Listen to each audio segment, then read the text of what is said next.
Je me disais, allez, cette fois-ci, je vais réussir. Non, j'y arrive pas. Ah, je me brûle les ailes. Ah, je recommence. Ah, je m'en vais. Ah, je pars. Et tu te dis, mais j'y arriverai jamais. Et a posteriori, c'était pas des échecs, c'était un passage obligé pour trouver ma place. Mais je m'en rendais pas compte. Et il fallait que je passe par tous ces boulots-là, que je me ramasse, que je me pose des questions, que je me remette en question, que je me mette face à mes doutes et tout ça pour réussir, quoi. Mais sur le moment, tu vis ça comme un échec.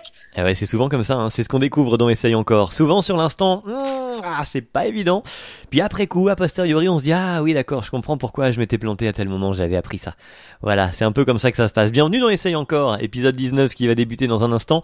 Avec la petite voix là, pétillante que vous venez d'entendre, c'est Pénélope Buff. Pénélope, elle pèse dans le game du podcast puisqu'en 2018, elle a lancé son propre studio de podcast, La Toile sur écoute. Elle a lancé ça alors qu'elle y connaissait rien en podcast, elle savait pas ce que c'était.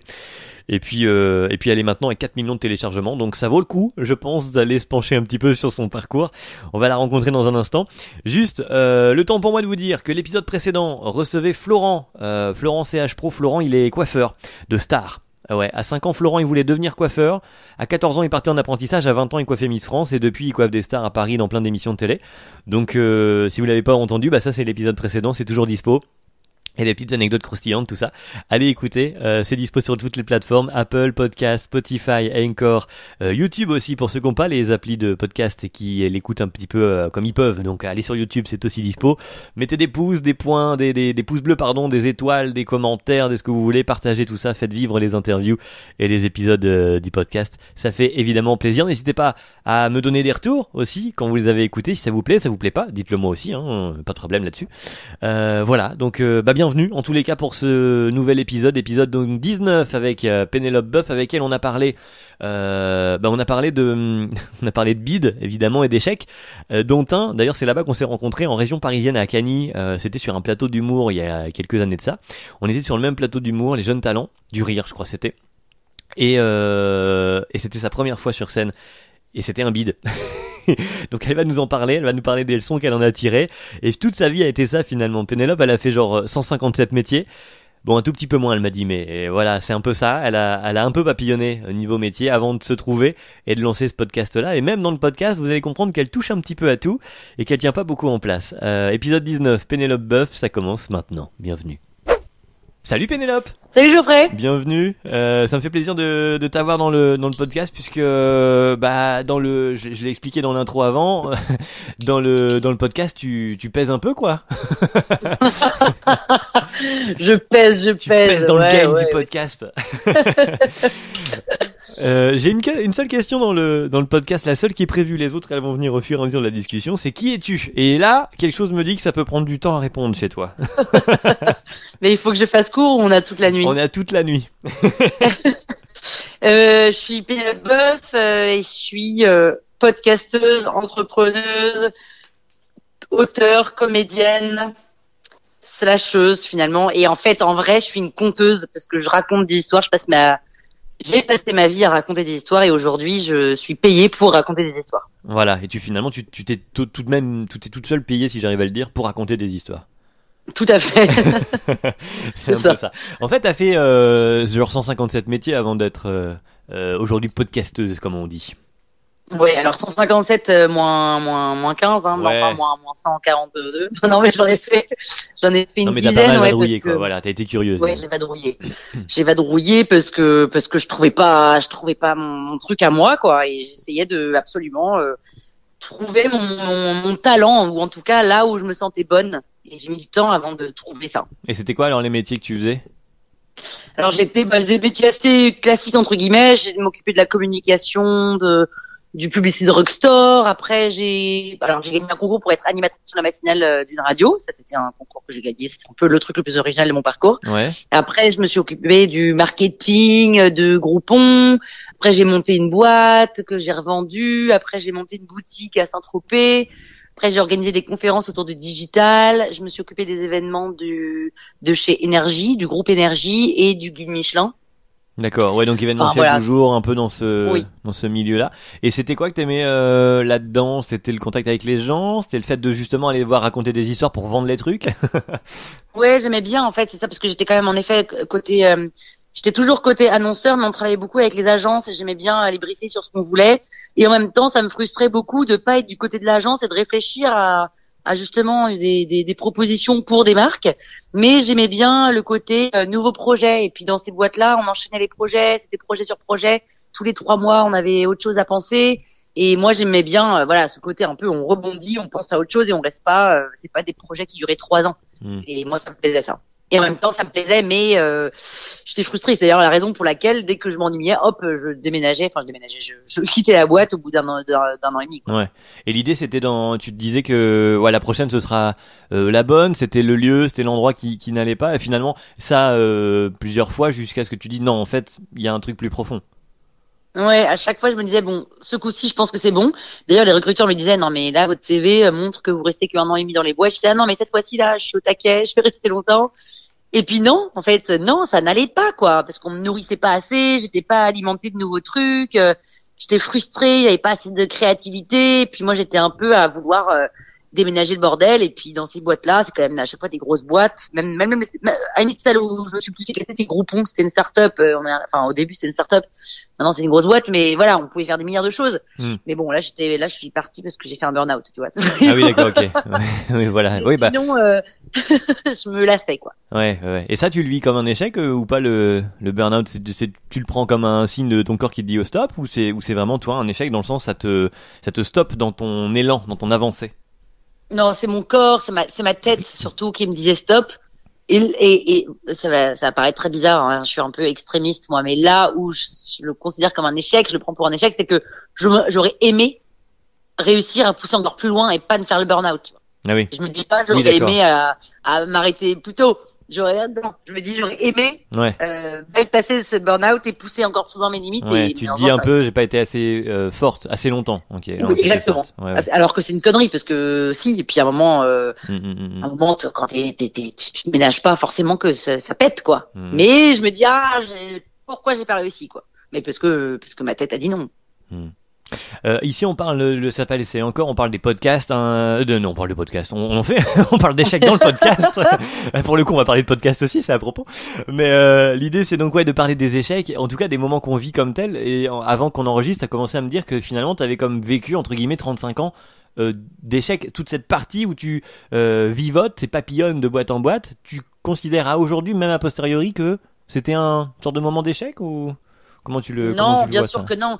A posteriori, évidemment que non, mais sur le coup, c'était des échecs parce que je me cassais tous les ans et demi. Je me disais, allez, cette fois-ci, je vais réussir. Non, j'y arrive pas. Je me brûle les ailes. Je recommence. Je m'en vais. Je pars. Et tu te dis, mais j'y arriverai jamais. Et a posteriori, c'était pas des échecs, c'était un passage obligé pour trouver ma place. Mais je m'en rendais pas compte. Et il fallait que je passe par tous ces boulots-là, que je me ramasse, que je me pose des questions, que je me remette en question, que je me mette face à mes doutes et tout ça pour réussir, quoi. Mais sur le moment, tu vis ça comme un échec. Alors que c'est une bêtise. C'est pour ça que, c'est une bêtise de penser que c'est un échec. Mais c'est pour ça que c'est toujours bien de vivre l'échec, de faire son deuil d'échec, de recommencer. Ok, on rééchoue.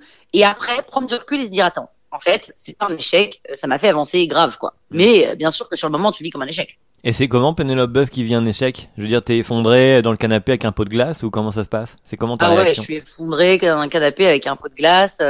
Et puis, tu me vois pas pendant des semaines parce que je suis sur mon canapé et je veux pas sortir et ça va pas, quoi. Je suis amorphe et je peux que regarder des films et je me lave à 16h ou je me lave pas et pendant 2 jours. Et c'est puis pourtant pas l'image qu'on a de toi, hein. On a rien qu'à ta voix. Et puis si on te suit un peu sur les réseaux, on imagine quelqu'un qui ne s'arrête jamais. Ah ouais, mais c'est faux. Il y a bien quelques jours par mois où je suis dans cet état-là, quoi. Je suis sur mon canapé à plus y arriver, à me dire j'y arrive plus. Même aujourd'hui où je m'éclate, hein, mais il y a des moments où j'en ai marre, j'en peux plus, j'y arriverai pas, je gagne pas assez d'argent, je fais pas assez de podcasts, j'ai pas assez d'écoute, c'est jamais assez, En fait, c'est ça mon problème, c'est que c'est jamais assez et ce sera jamais assez. C'est un peu le fond du truc, ça. Ouais. Oui, parce que c'était déjà finalement ce qu'il y avait avant, ça aussi. C'était il y en a jamais assez, quoi. C'est ça. C'était ce qu'il y avait avant, c'est ce qu'il y a aujourd'hui, et j'espère que c'est ce qu'il y aura pas demain, mais bon, je crois que c'est un peu mon truc, quoi. Je bosse dessus, hein, mais bon, c'est dur à combler tout ça.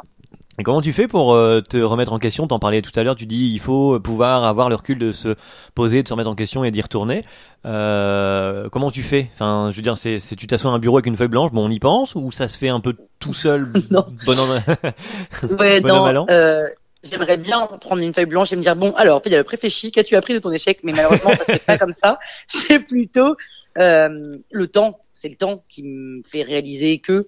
Après j'ai aussi des copains qui me disent attends tu te rends compte en fait le fait d'avoir fait ça J'ai notamment un copain qui est mon meilleur ami qui lui est très fort pour voir le côté positif de tous les trucs horribles. Et c'est assez génial parce qu'il me dit attends si t'as fait ça c'est que nanana, et ça m'aide beaucoup, mais c'est surtout le temps. J'ai pas mis 6 mois après chaque échec à me dire en fait c'était génial d'avoir fait ça. Non, j'ai mis 2 ans à la fin de tous mes échecs à me dire ok en fait maintenant c'est ça. Mais en fait je crois tu peux pas contrôler ça quoi. Ça vient d'un coup tu fais ah mais en fait c'est génial que je me sois planté là parce que ça m'a permis d'avoir ça, etc. J'arrive pas à avoir ce recul nécessaire assez tôt pour je rebondis quand même, mais toujours avec ce boulet tu vois dans le sac en me disant j'ai raté le truc d'avant, j'espère que je vais pas rater celui-là. Voilà, je le porte quand même toujours ce truc là. Après maintenant jusqu'au là moment où il y a le fameux déclic et où youpi voilà. ça devient une arme quoi quelque part. Exactement, mais ça il faut un peu de temps. Il faut un peu de temps. Et ça, tu t'en sers après coup, justement, une fois que tu as eu ce déclic, est-ce que c'est une sorte de, tu vois, comme si depuis le début, tu avais pour le coup une feuille et que tu avais noté toutes les erreurs à ne plus faire par après, ou est-ce que c'est rangé dans un coin, on n'en parle plus jamais? Comment ça se passe? Alors, non, je suis du genre à refaire les mêmes conneries. Donc en fait, c'est rangé dans un coin, on n'en parle plus, parce que voilà. Mais c'est sûr que je suis pas à l'abri de me refaire un burn-out, je suis pas à l'abri de refaire les mêmes conneries, même de management où je m'étais plantée. Enfin, là, c'est sûr que non. En fait, j'ai besoin de me ramasser 3-4 fois pour me dire ah bon, imprimer la leçon en quelque sorte. Ouais. Sinon, j'ai pas d'encre, quoi. Tu vois, ça imprime pas. Il me faut 4 fois pour avoir de l'encre. et aujourd'hui tu te dis pas c'est dommage de devoir y passer 4 fois pour si je oui. retenais le truc dès le premier coup quoi. mais j'en rêverais, mais il y a quand même des choses bien sûr où je fais attention, tu vois. Par exemple le management, je me suis ramassé 1 fois 2 fois là pendant mes 10 ans, et puis maintenant j'y vais un peu plus mollo. Enfin, plus mollo, je fais comme je peux, en prenant vraiment des pincettes, en essayant de faire gaffe, parce que là, je manage 2 personnes, c'est pas énorme, mais rien que ça, tu vois, et en fait, je suis stressée parce que je sais que c'est une de mes failles, et donc, je me dis, attends, je me suis ramassée 2 fois, voilà, je suis vigilante, sur sur quoi je m'étais déjà ramassée, quoi, mais on n'est pas à l'abri que je me ramasse parce qu'en fait, je sais pas faire, quoi. Et c'est quoi alors une erreur de management par exemple? C'est sur comment on parle aux gens, sur ce qu'on leur donne à faire alors que peut-être ils ne sont pas en mesure de le faire. Bah, si je savais ce que c'est que les erreurs, je le ferais pas. En fait, j'arrive pas. Je sais pas, j'essaie de t'aider. Ouais, mais j'arrive pas à identifier les erreurs. C'est plus un ensemble. Après, ça dépend aussi beaucoup des personnalités avec lesquelles tu travailles. La principale chose, je pense que c'est de s'adapter aux personnalités que tu as en face. Moi, j'ai du mal à m'adapter. C'est un peu moi j'ai mon fonctionnement. Je suis assez authentique, donc je suis assez brute. Je dis, attends, là, t'as déconné. Mais de l'autre côté, je dis, c'est génial, c'est trop bien, tu déchires, etc. Et parfois, ça plaît pas aux gens. Ils aiment bien quand c'est un peu plus diplomate, quand c'est enrobé, etc. Mais moi, ça me prend tellement de temps de faire ça et c'est tellement pas dans ma perso que ça marche pas toujours. C'est pas me rendre compte que la nana, elle est sur sa presse depuis 3 heures parce que c'est très long à faire et je lui demande déjà 3 trucs alors qu'en fait, elle est à fond déjà. Je suis dans mon rythme en fait à moi et j'ai du mal à. Oui, à te dire que tout le monde n'est pas nécessairement comme toi. Il y a ce rythme-là, quoi. Ouais. Ouais, et puis là, comme c'est ma boîte en plus, je me dis, mais il faut que ça aille 3 fois plus vite. Mais sauf que la nana, c'est pas sa boîte, elle est payée pour faire son truc, et elle le fait bien, hein, mais voilà, à son rythme, quoi. Oui, bah oui, c'est sûr. Alors justement, venons-en à cette fameuse boîte. C'est en 2018 que tu crées du coup ton studio. Comment t'arrives à l'univers du podcast et à finalement en créer? Bon, t'avais déjà une expérience voix, t'as parlé de radio avant, etc. Mais comment t'en arrives au podcast?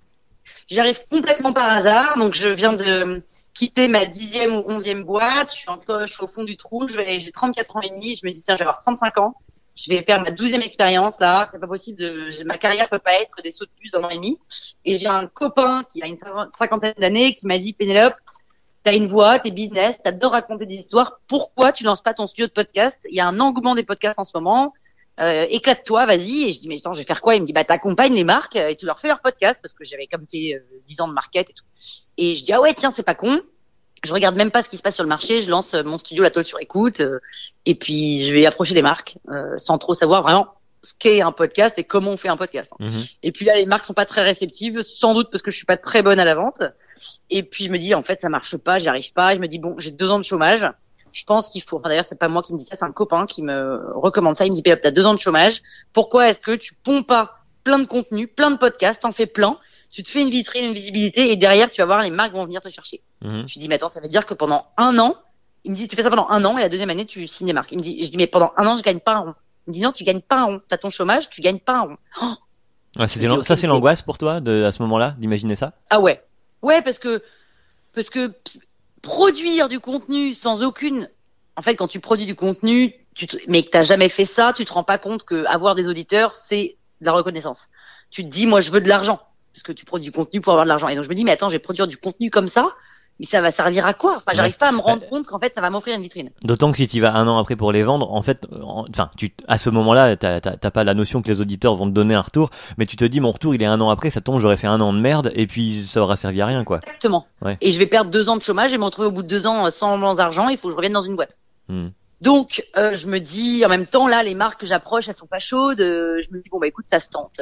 Je lui dis, mais je peux quand même signer des petits trucs. Il me dit, non, tu signes rien. Tu vas pas chercher aucune marque. C'est pour ça les fausses marques dans le, un des podcasts que j'avais écouté, mais qui est plus vers le début, t'avais inventé des faux sponsors, c'est ça?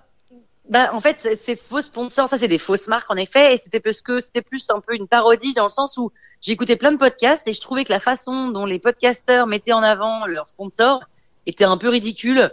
Et donc, moi, c'était pour montrer qu'on pouvait faire des...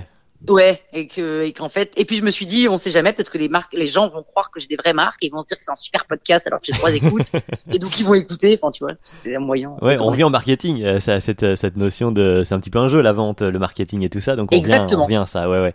Et donc, la poudre aux yeux. Ouais, c'est un peu ça.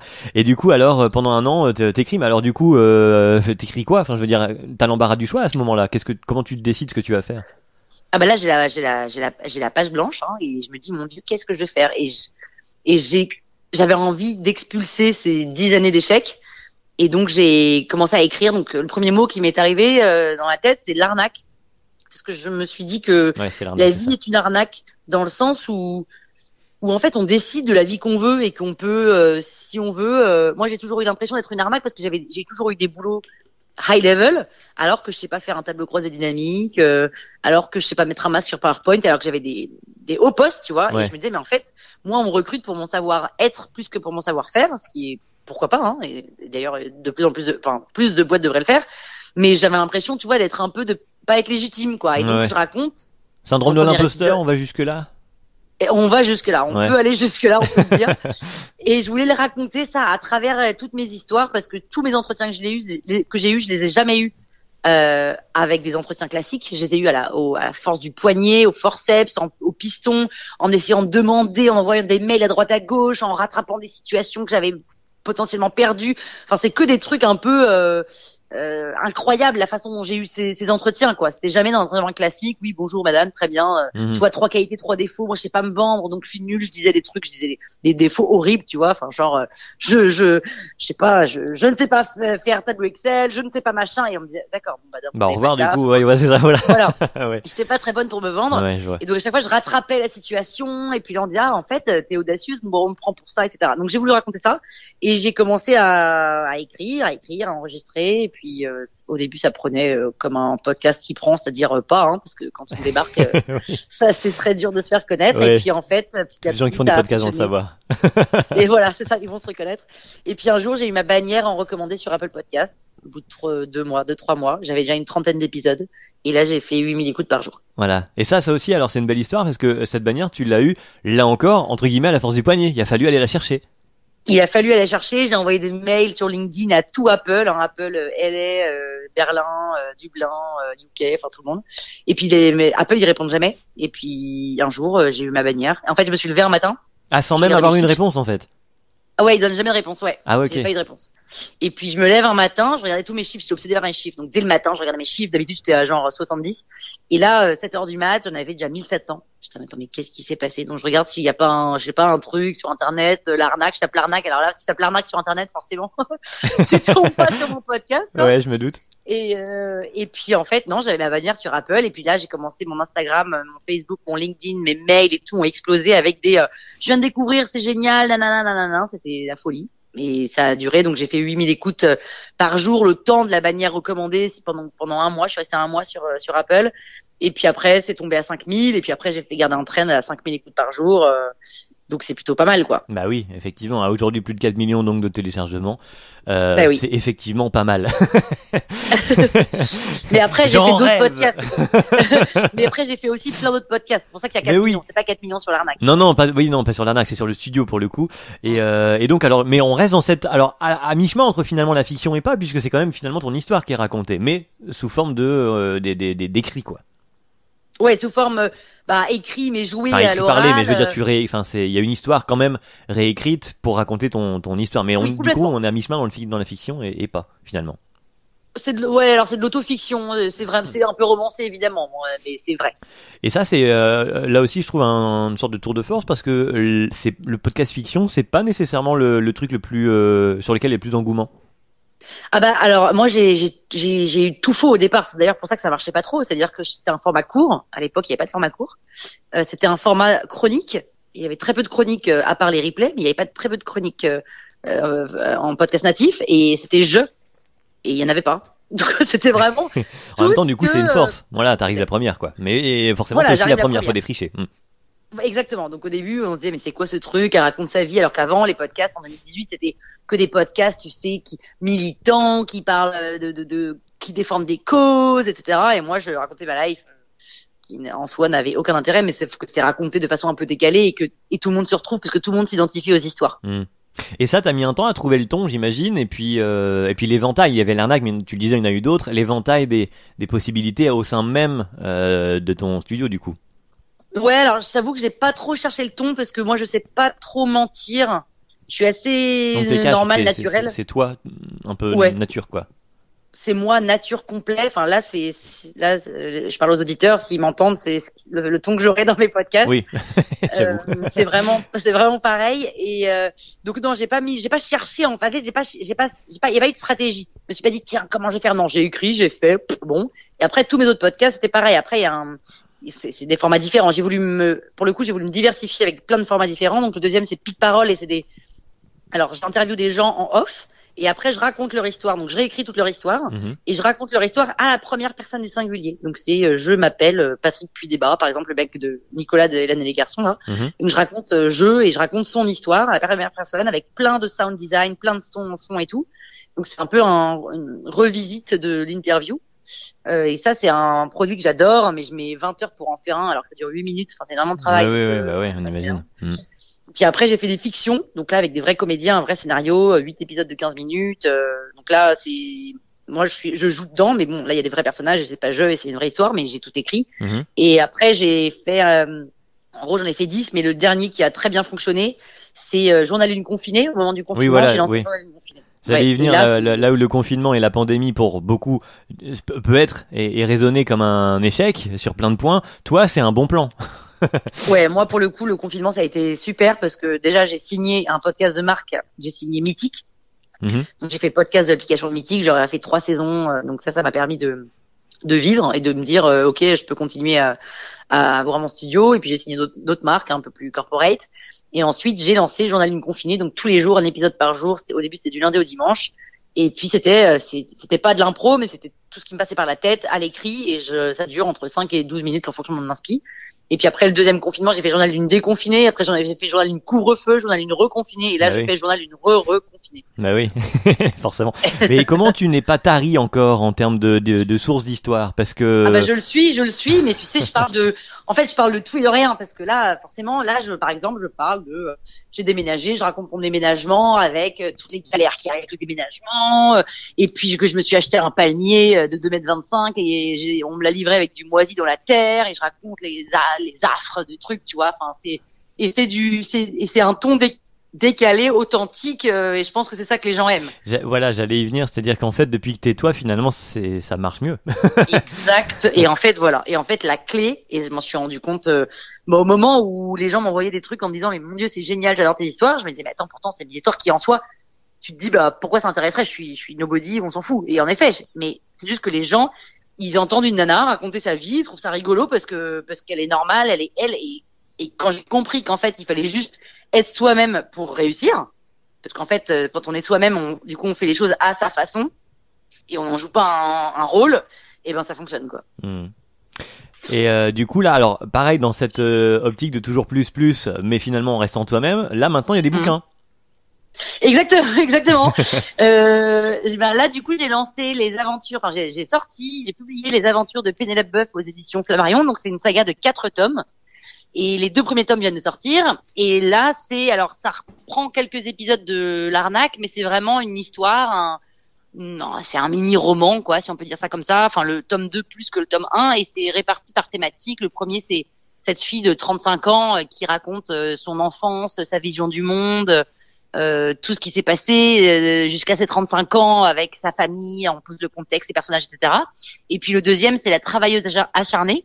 Et là, là, je raconte tout mon parcours avec plein de chapitres que j'ai pas parlé dans l'arnaque, et qui montrent qu'en effet, dès que tu commences à être toi-même, à t'écouter, mais ça, en fait, au fur et à mesure des pages, on se rend compte que la nana, en effet, elle est paumée, elle sait pas ce qu'elle veut faire, elle galère, et puis à la fin, elle se trouve. Et d'ailleurs, je raconte un truc qui fait un peu pavé dans la mare.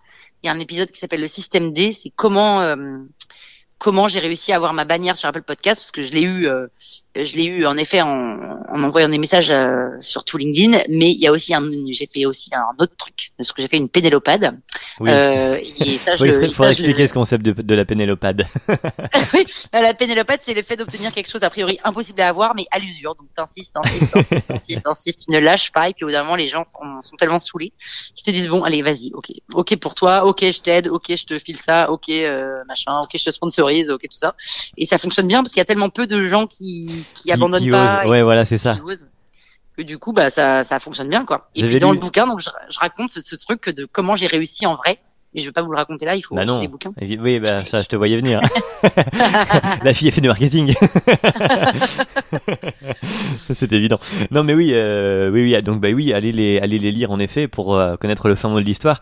Mais c'est un peu ce qu'on disait tout à l'heure, donc à l'usure et puis au culot finalement. Et je lisais dans un bouquin, je bouffe beaucoup, pas mal de livres audio parce que les lire, j'ai pas le temps de me poser, ça me va pas. Ouais. Et l'audio là encore est un bon moyen. Pratique. Ouais. Et du coup, je lisais dans un bouquin qu'il y avait effectivement un exercice je sais plus quelle fac à l'américaine. Enfin, c'est ce genre de monsieur qui te font du développement personnel et qui expliquait que à ses élèves, il leur avait fait un défi de contacter une personnalité hyper connue. Et qu'en fait chacun les élèves entre eux s'étaient dit que l'autre n'irait jamais jusqu'à le faire.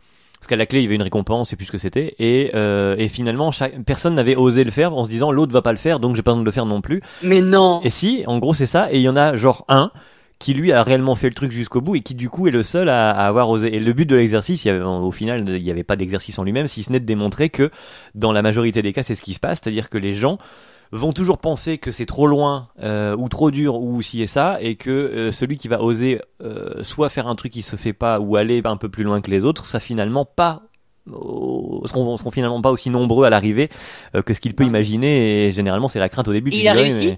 Et le gars avait réussi, ouais, il avait eu un retour. Bon, c'était un retour de mail, peu importe, c'était pas l'objet quoi, mais la démonstration était que il fallait jusqu'au bout quoi.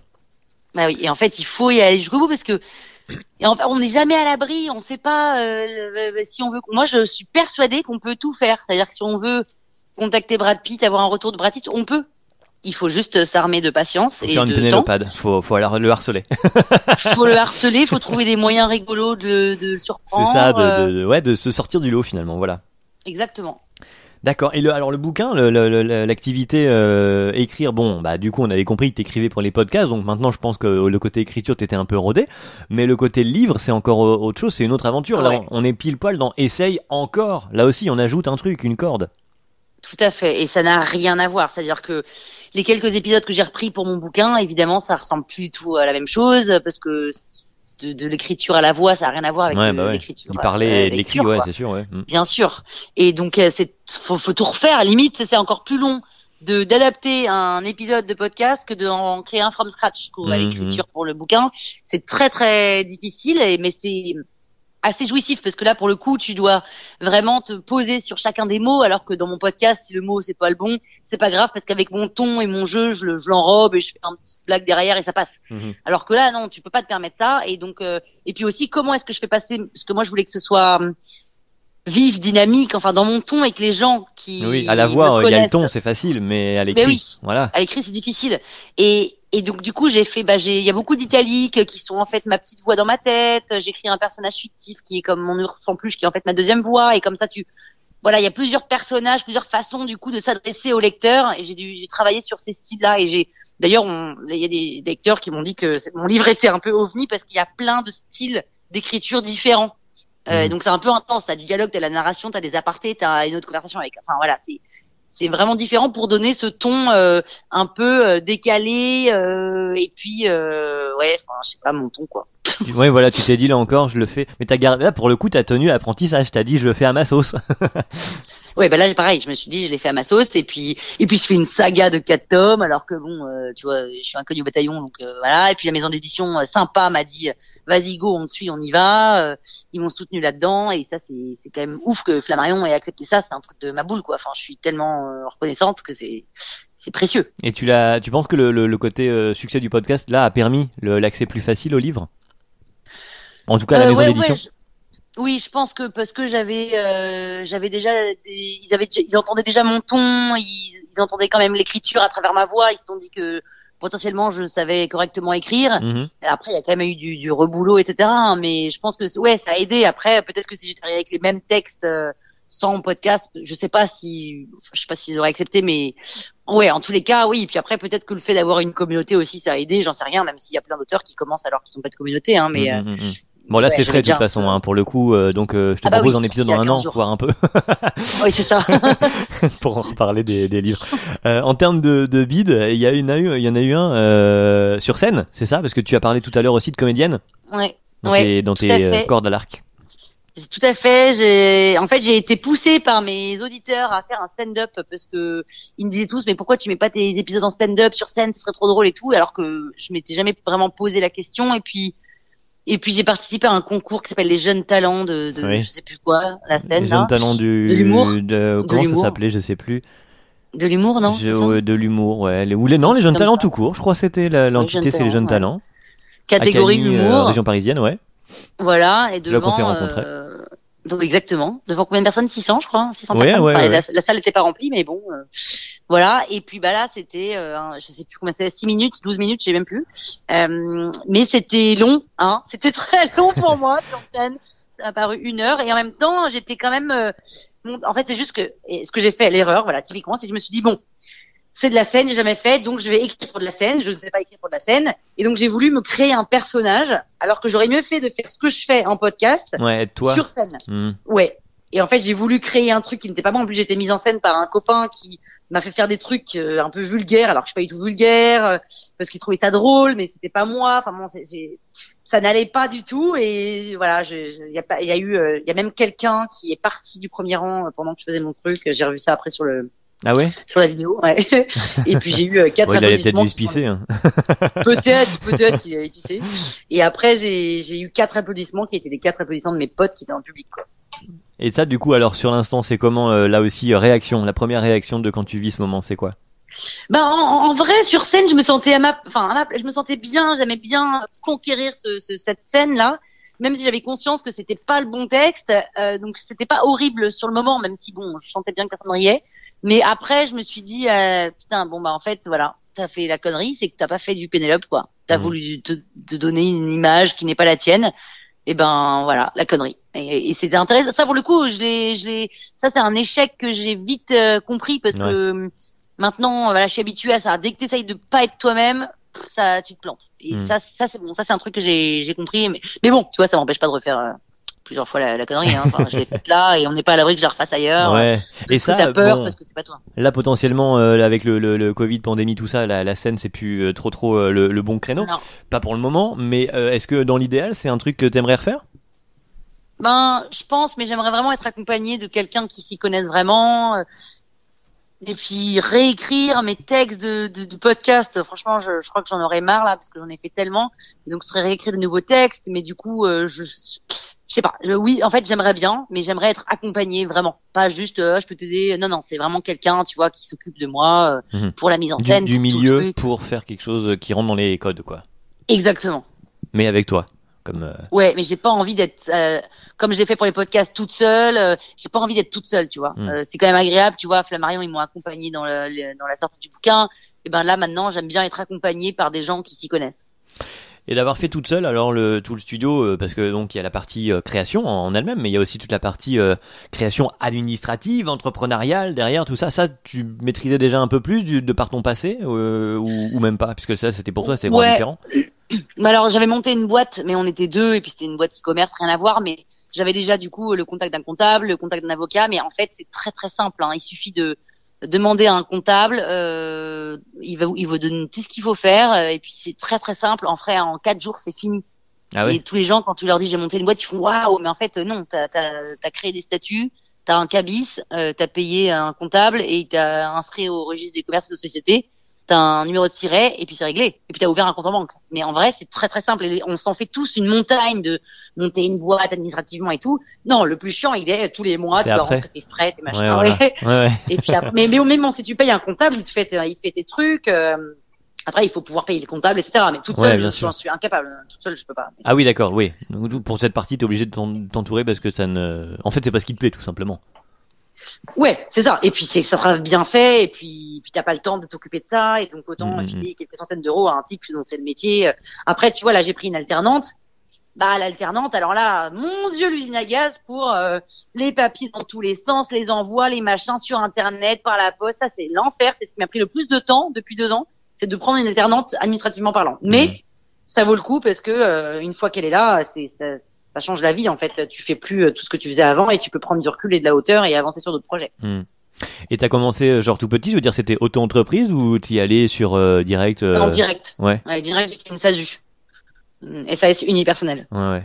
D'accord. Qui en fait une connerie parce que je m'étais pas dit que c'est 70 000 euros je crois à l'année quand t'es auto-entrepreneur et je me suis pas dit que j'allais faire 100 000, mais je sais pas, en fait j'avais envie de me dire en me forçant à monter une boîte, j'allais donc être forcée à signer plein de marques dans ma tête, tu vois. Ouais, d'accord. Sinon, tu te dis oui, je vais signer des petits 2000 par-ci, 2000 par-là, et en fait, moi, j'aime bien avoir gros pour me forcer à faire gros. Et alors justement, dans la vie de tous les jours, là, tu dis pour cette raison-là, ça allait te forcer. En termes de création, cette fois, qu'est-ce qui qui te motive? On l'a compris, c'est ton histoire, etc. Mais qu'est-ce qui te fait dans le quotidien, le matin, vraiment t'y atteler à la création?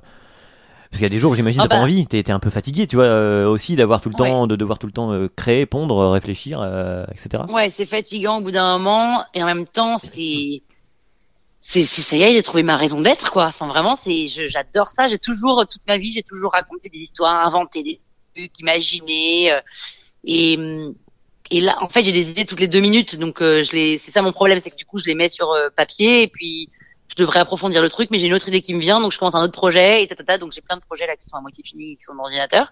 Mais j'adore ça, en fait. J'ai pas besoin de me dire, il faut avoir envie d'eux, parce que j'ai envie d'eux. Alors évidemment, parfois je suis fatiguée, et puis j'arrive à rien, et puis je m'octroie une journée de film, rien foutre sur mon canapé, et puis c'est pas grave. Mais c'est plus, en fait, la difficulté, elle est plus de me dire quel temps j'octroie à la création personnelle, qui est en fait la création de podcasts, qui vont rapporter quelques centaines d'euros, donc c'est pas avec ça que je bouffe, versus les podcasts de marque qui font que je peux continuer mon activité. Et forcément, je préfère écrire des bouquins et écrire des fictions que signer un deal pour la Massif. Oui. Et en même temps, c'est quand même jouissif d'avoir un chèque de la Massif quand tu leur fais leur truc. Donc ouais, puis un challenge aussi de devoir écrire dans des clous qui sont pas les tiens, du coup, aussi. Aussi. C'est pour ça que moi, alors pour le coup, je suis assez exigeante, c'est-à-dire que les marques, quand elles viennent avec des projets sur lesquels, moi, je trouve que j'ai pas de valeur ajoutée, c'est-à-dire des interviews où il n'y a pas besoin vraiment de création, je leur dis que moi je sais pas faire et que je sais pas faire, vous avez aucun intérêt à passer par moi. En revanche, j'essaye de les orienter vers un truc plus créatif sur lesquels je peux quand même m'éclater. Et comme j'aime bien en plus mettre ma voix, souvent ils prennent ma voix, après j'en prends d'autres, etc. Mais j'aime bien mettre ma voix en plus, donc c'est aussi un peu de la création et ça devient plus si chiant de faire du podcast de marque parce que en fait c'est comme si je le faisais pour moi-même, quoi. Alors bien sûr qu'il y a des contraintes, etc. pour fitter avec le brief de la marque, mais c'est quand même très libre. Mais ça, tu y tiens parce que comme tu t'es créé, ta liberté, ça aussi, ça fait partie de ta raison d'être. Ah ouais, et si jamais je me mettais à faire des trucs qui me ressemblaient pas, j'arrêterais en fait, ça me fatiguerait, je me lasserais et à nouveau je changerais. Là j'ai fait non mais maintenant ça suffit, je fais que des trucs qui me font plaisir. Parce que pour le coup, le journal d'une confinée ou d'une reconfinée, tous les jours, avoir l'idée, même si c'est ton quotidien que tu racontes, faut quand même on a des quotidiens où on vit plus grand chose, faut quand même que tu vives des choses pour les raconter. Donc au bout d'un moment, tous les jours, c'est une sorte de pression aussi. Ouais, c'est une pression, c'est pas tant une pression que parfois ça devient presque une obligation. Et là, c'est pas bon. Ouais. Mais je fais rien de la journée. Enfin, je ne sors pas, donc il se passe rien. Mais d'un coup, tu vois, je tourne la tête et je vois mon toit et je me dis c'est bizarre. Les toits, en fait, ils ont 8 cheminées. Pourquoi il y a 8 cheminées alors qu'il y a que 2 appartements? Et là, tu vois, je pose la question et je commence à partir dans des trucs, Donc ça part vraiment de pas grand chose parce que j'ai de l'imagination. Ça, j'ai jamais manqué de ça. Je manque de plein d'autres trucs, de structure, de rigueur, de tout ce que tu veux, mais d'imagination, non, j'en ai. Donc en fait, il faut juste que je me concentre 2 secondes, que je laisse mon esprit vaquer, et puis boum, je prends un truc, quoi. Tu te vois où plus tard? Enfin, le podcast là, ça t'occupe pour toujours jusqu'à ce que tu sois en retraite? J'en sais rien. Bah là, je sors le 6 mai prochain, je sors le livre Créer son podcast aux éditions Les Nuls. Pour quelqu'un qui a s'est lancé dans le podcast sans savoir ce que c'était, c'est bien. C'est beau, hein, ouais. Ça, tu vois, c'est l'arnaque, #l'arnaque. Non, mais pour le coup, je pense qu'ils m'ont choisi moi parce que justement, je suis partie de rien et j'arrive à signer des marques et à en vivre, etc. Donc, ça montre qu'en fait, en partant de rien, on peut y arriver.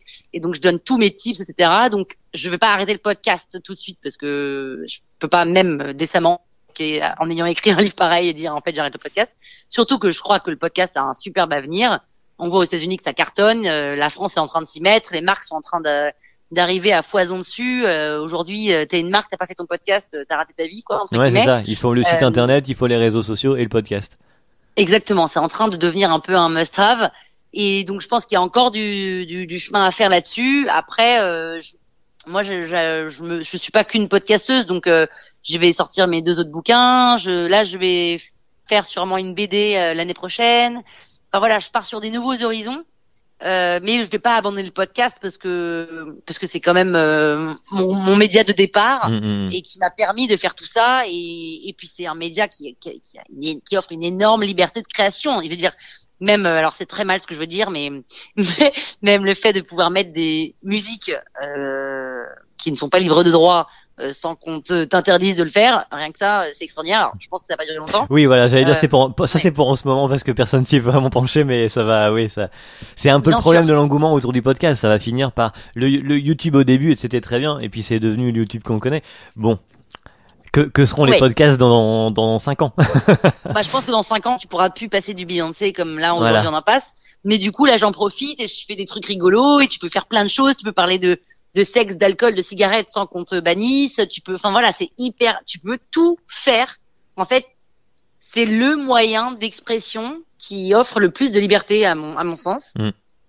Et tu peux faire voyager les gens avec cet imaginaire, avec la voix et tout. Enfin, je trouve ça extraordinaire. Donc, je vais sûrement pas le lâcher parce que j'adore ce médium. Mais après, est-ce que je vais continuer encore 25 ans? J'en sais rien. On verra. Franchement, je sais pas où je suis demain. Donc, dans 25 ans, je sais pas non plus. Mais enfin, alors attends, 2018, je compte. On est en 2021. Ça fait plus d'1 an et demi, hein. Donc, bravo. Ouais, merci. Que tu fais du podcast. C'est beau, hein, c'est ma plus longue expérience. Eh ben, merci Pénélope d'être passée. C'est avec plaisir qu'on a découvert ton parcours. Et puis donc voilà, il y a les podcasts, effectivement, il y a les bouquins chez Flammarion. Vous n'hésitez pas à aller jeter un œil. Et puis merci à toi d'être passé. À bientôt. Merci beaucoup Geoffrey. Bye bye.